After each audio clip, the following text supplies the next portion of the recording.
Magandang araw sa inyong lahat. Sana ay nasa mabuti kayong kalagayan at handa na para sa isang bagong paglalakbay patungo sa mas malusog na pamumuhay.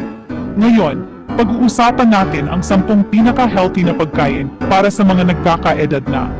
Ang mga pagkain ito ay hindi lamang masustansya, kundi makatulong din sa pagpapanatili ng ating kalusugan habang tayo'y tumatanda. Alam naman natin na habang tumatanda tayo, nagbabago ang pangangailangan ng ating katawan. Ang mga pagbabago sa metabolismo, kalamnan at puto ay ilan lamang sa mga hamon na ating kinakaharap. Kaya mahalagang siguraduhin natin na naibibigay natin ang tamang nutrisyon para manatiling malakas at masigla. Ang tamang pagkain ay maaring magbigay ng enerhiya, magpalakas ng immune system, at magpabuti ng ating pangkalahatang kalusugan. Sa video na ito, tutuklasin natin ang mga masusustansyang pagkain na hindi lang masarap, kundi nakapagpapalakas pa. Ang mga pagkain ito ay puno ng bitamina, mineral, at iba pang mahahalagang sustansya. Mula sa mga gulay at prutas hanggang sa mga isda at mani, tiyak na may matututunan kayo na magagamit ninyo sa pang-araw-araw. Ang mga pagkain ito ay madaling hanapin at isama sa inyong dieta.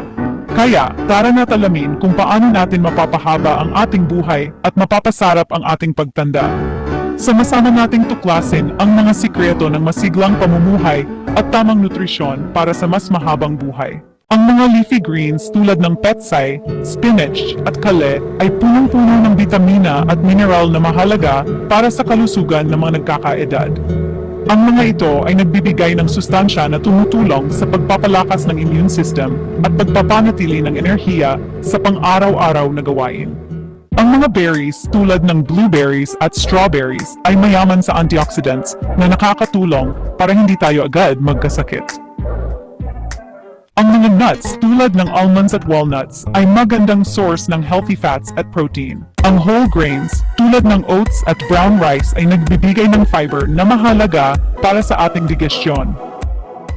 Ang mga isda tulad ng salmon at mackerel ay mayaman sa omega-3 fatty acids na mabuti para sa ating puso. Ang yogurt ay may probiotics na nakakatulong para maging healthy ang ating tiyan. Ang beans ay magandang source ng protein at fiber. Hindi lang sa munggo, masustansya rin ito. Ang olive oil ay may healthy fats na mabuti para sa ating puso. Timer. Ang kamote ay mayaman sa vitamins at minerals. Ang green tea ay may antioxidants na mabuti para sa ating kalusugan. Maraming salamat sa panunood. Sana'y nag-enjoy kayo sa ating healthy adventure ngayon.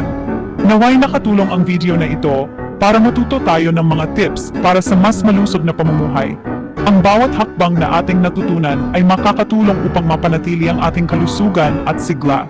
Huwag kalimutang i-share ang video na ito sa inyong mga mahal sa buhay para naman lahat tayo ay maging healthy. Ang pagbabahagi ng kaalaman ay isang paraan upang magkaisa tayo sa pag-abot ng mas malusog na pamumuhay.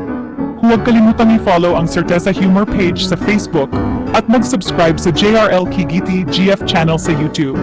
Dito, makakita kayo ng mas marami pang tips at recipes na makakatulong sa inyong healthy journey. Ako si Certeza Humor, hanggang sa muli, patuloy tayong maglakbay patungo sa mas malusog na kinabukasan.